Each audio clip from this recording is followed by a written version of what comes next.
I just need y'all out Don't my take business. my baby, okay? My Shayla.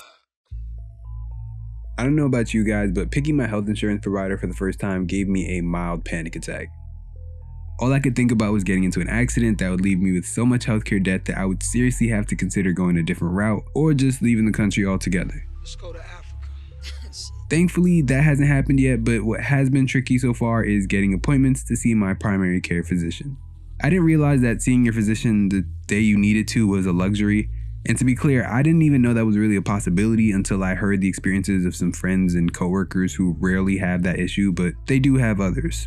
Trouble finding a therapist, trouble getting covered for a surgery, trouble with trusting a doctor's recommendation.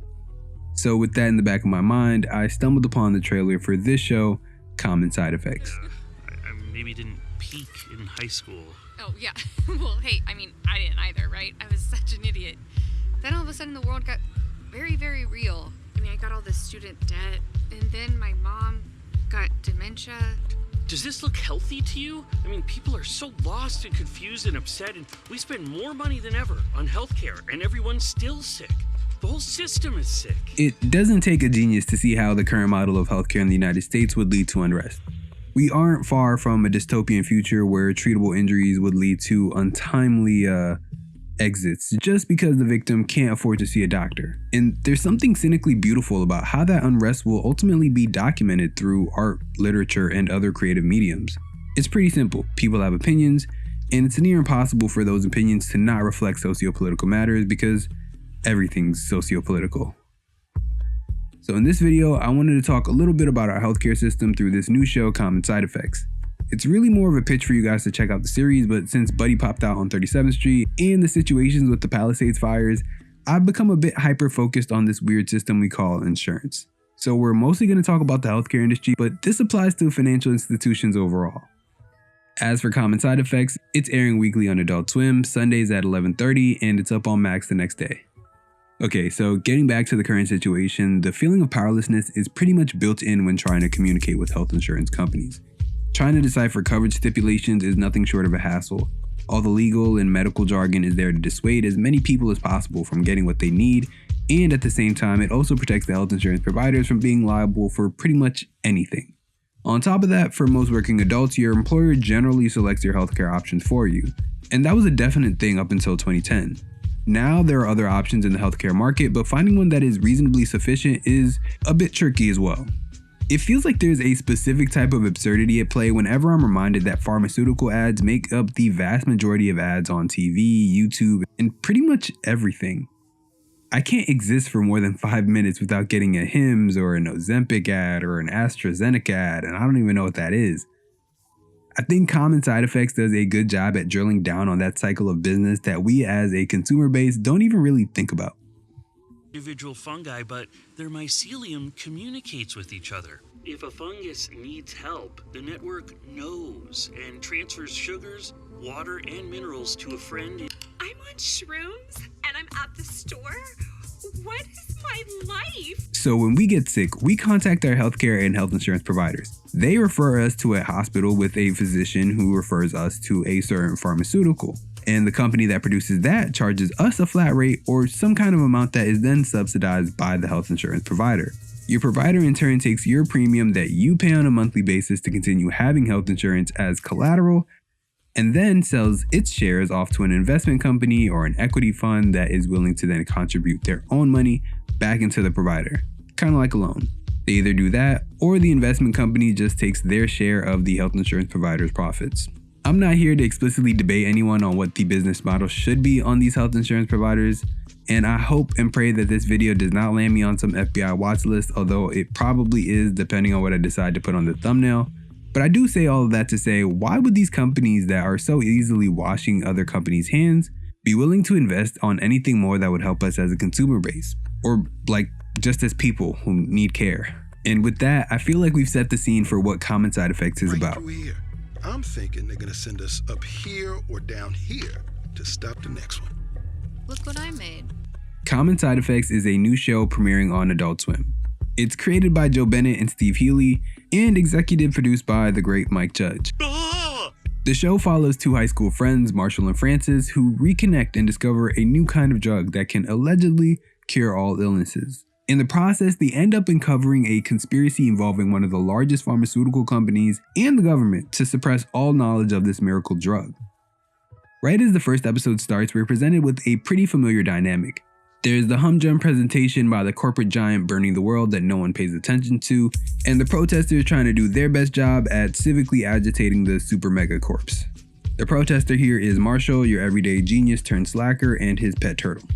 Marshall is trying to publicly bring attention to the bad practices of Reutical Pharmaceuticals, as well as show them this new thing that he thinks will revolutionize the industry.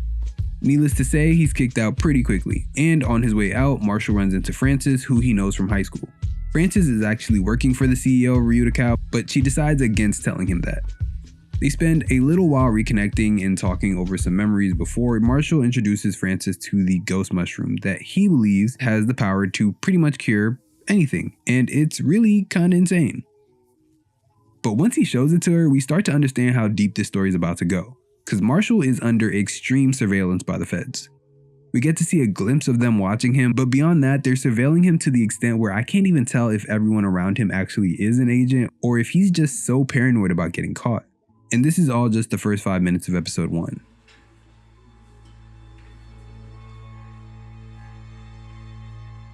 As soon as I put on common side effects, I knew that I was going to have a good time. Plot aside, I really enjoy getting another new series that's leaning into more metatextual methods of making social commentary, as opposed to the overtly cynical stuff we're just used to seeing in adult animation. And mentioning things like familiar dynamics, I'm sure just like many of the people watching this video, I was introduced to the series through that classic Capono and Harrington scene. It's funny, it's groovy, and it's got some really good character writing. Just going off the direction of that scenery, I was immediately hooked. So with these two DEA agents, we get a slightly tailored buddy cop relationship, with the twist being their love of music. As quirky as they are, they still seem to get a lot of stuff done though. Get it. They're acting like this guy's Mushroom El Chapo. Do you think the ducks will come back tonight? I bet they will. You'll bet, huh? Also, a brief side note, but I really love seeing Martha Kelly pop up with such a prominent voice acting role here. Her voice is like the perfect combination of a free-spirited hippie and emotionally repressed school teacher. I loved her in Euphoria, I loved her in Carol vs. the End of the World, and her work here has continued to endear me. Taking a step back and looking at this show from an art standpoint, the series flashes back to a post-2010s indie animation era that we're still reaping the benefits of in adult animation. Joe Bennett's older work on YouTube and the collection of shorts he's done for FX Cake series all have a similar charm going for them. The art style is a bit manic and absurd at times, specifically in the way that it dwarfs and stretches certain aspects of the human form.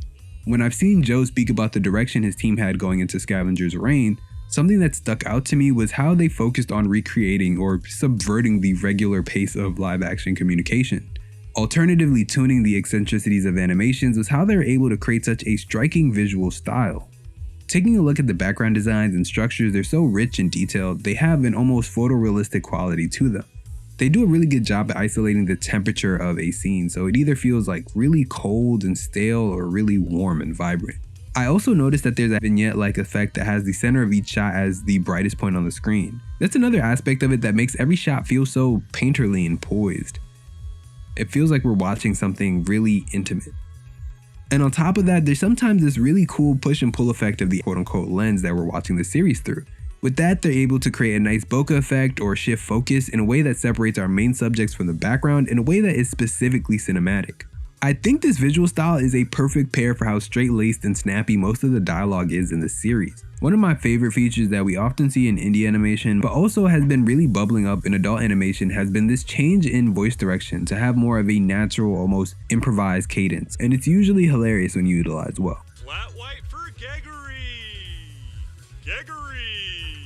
That has to be Gregory, right? At its base state, the animation has the benefits of familiarity. It still presents people in a very recognizable and, human way, but from simple cues like how large their heads are in comparison to their bodies, or how small their facial features are relative to their headspace, we know that we're in for fluctuating levels of weird. And I don't know about you, but I like weird.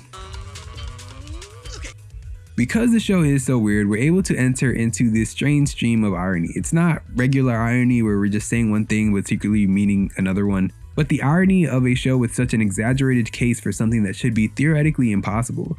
The show seriously takes on a notion that plainly sounds pretty funny. And it plays on this system that through an entire election cycle was so loudly unquestioned that you would think, man, this is some real conspiracy theory stuff until... Breaking news in the manhunt for the man who killed United Healthcare CEO. So now, to me, that brings up further questions. Could one thing really contain what we need to heal all illnesses? Would pharmaceutical companies and health insurance companies keep that from the public?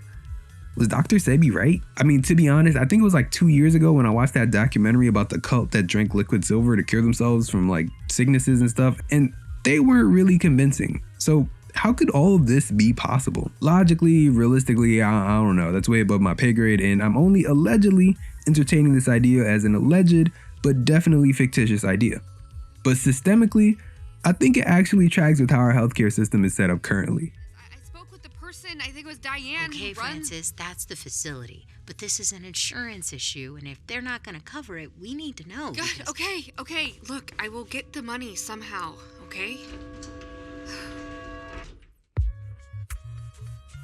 Elliot Sang has a really good video that goes in on the ramifications of having a healthcare system entangled with the capitalist setup we have in the United States.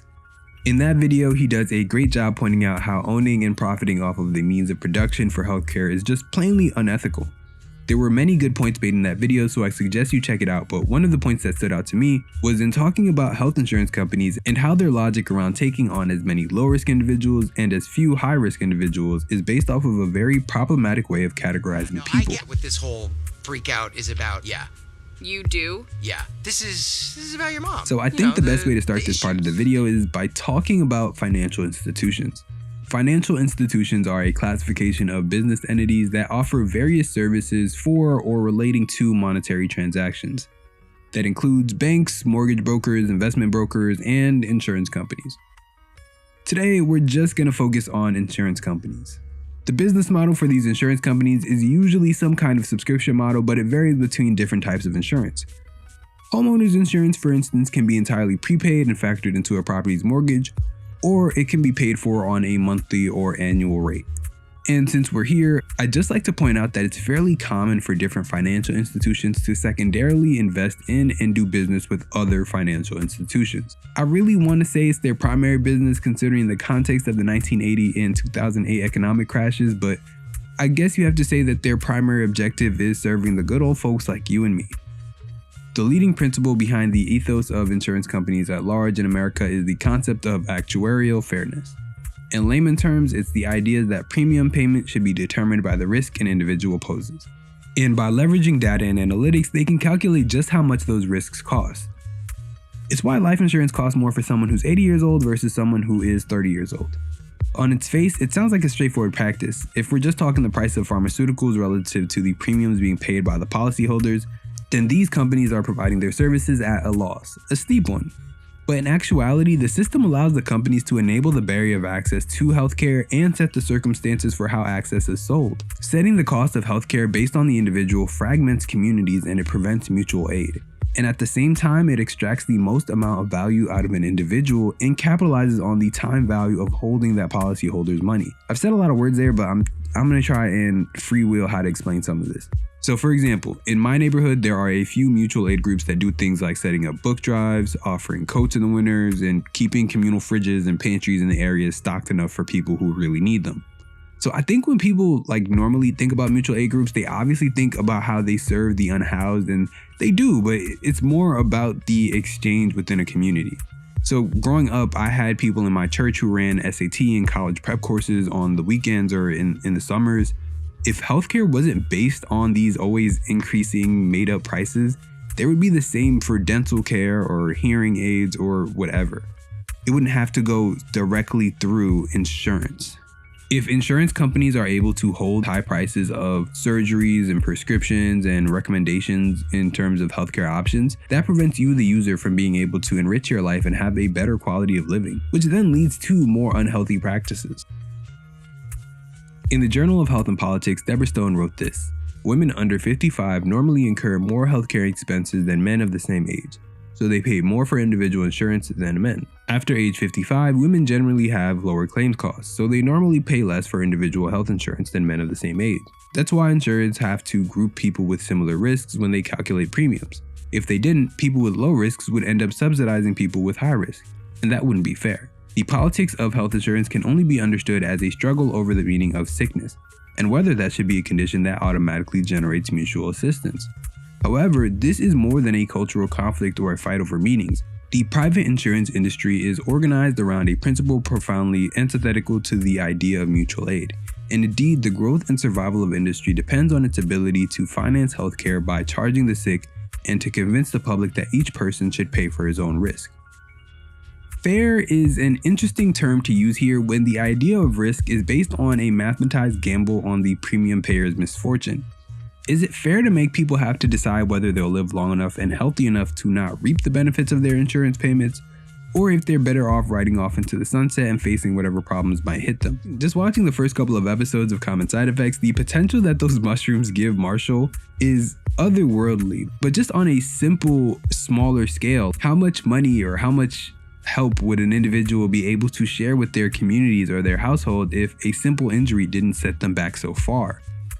If the actuarial fairness principle could be perfectly implemented, if we had perfect predictive information and precise ratings of the price each person or each family would pay for themselves.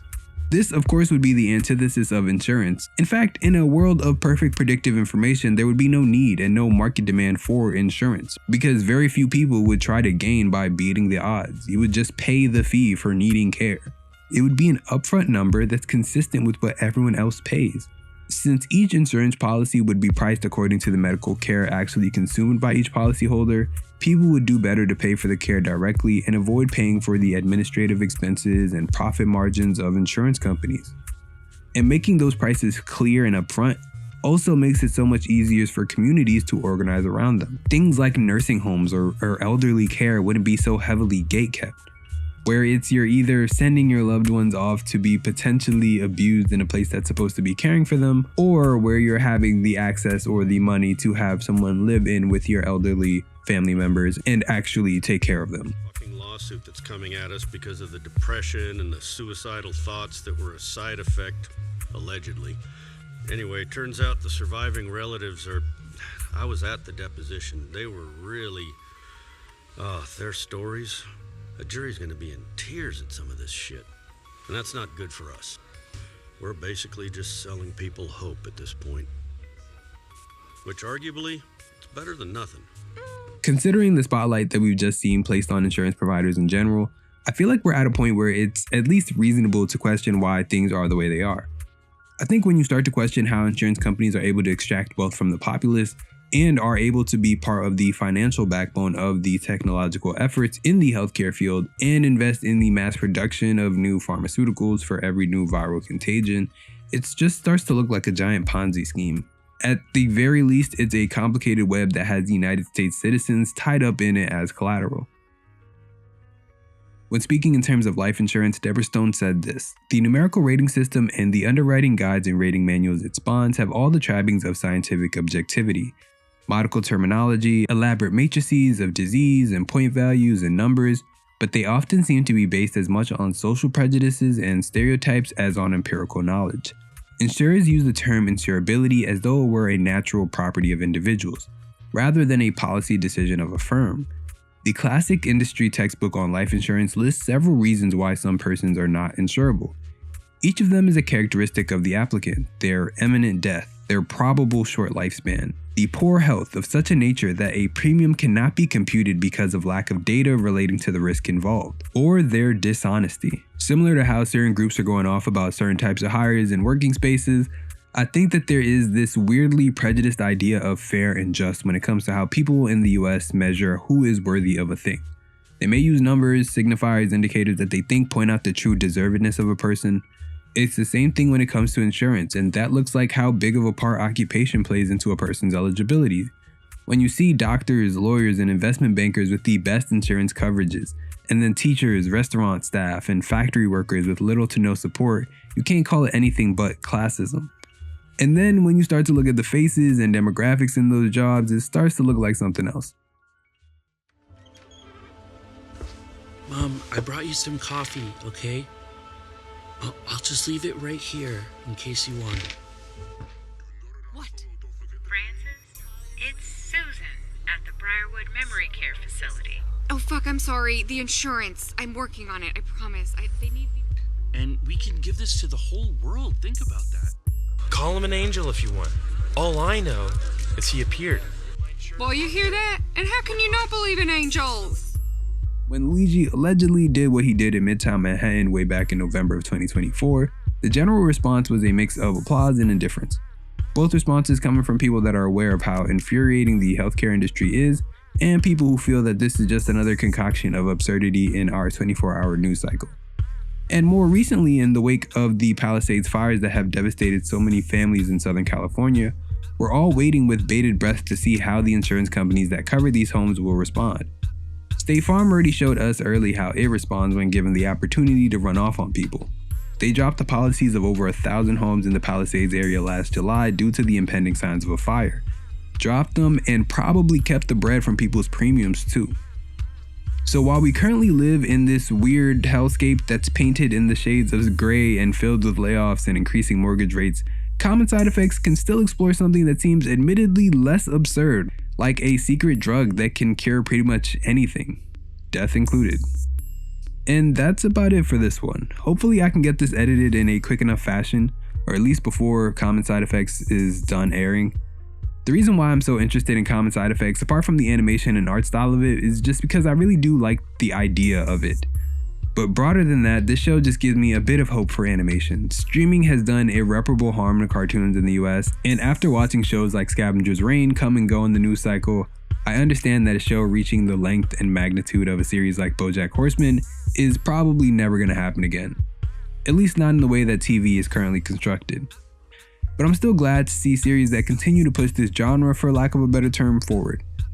It's a little bittersweet, but adult animation has quietly been in this little renaissance period that's just been poorly supported by the companies that have produced the majority of these series. I really love how there's a common theme of satirical portrayal and explorations of late-stage capitalism in a lot of these shows. Whether it's exploring what would happen if an extinction-level threat faced the Earth right now, or what it would be like to work at a tech company on Mars, there is a healthy layer of existential humor that speaks to me on a personal level. All I know is 30 years from now, if we're still here, we'll look back on shows like Common Side Effects and realize how incredible they truly were. But for now, while it's still airing, you can show your support online and catch this show every Sunday night at 11:30. And as always, I'll catch you guys in the next one. Peace.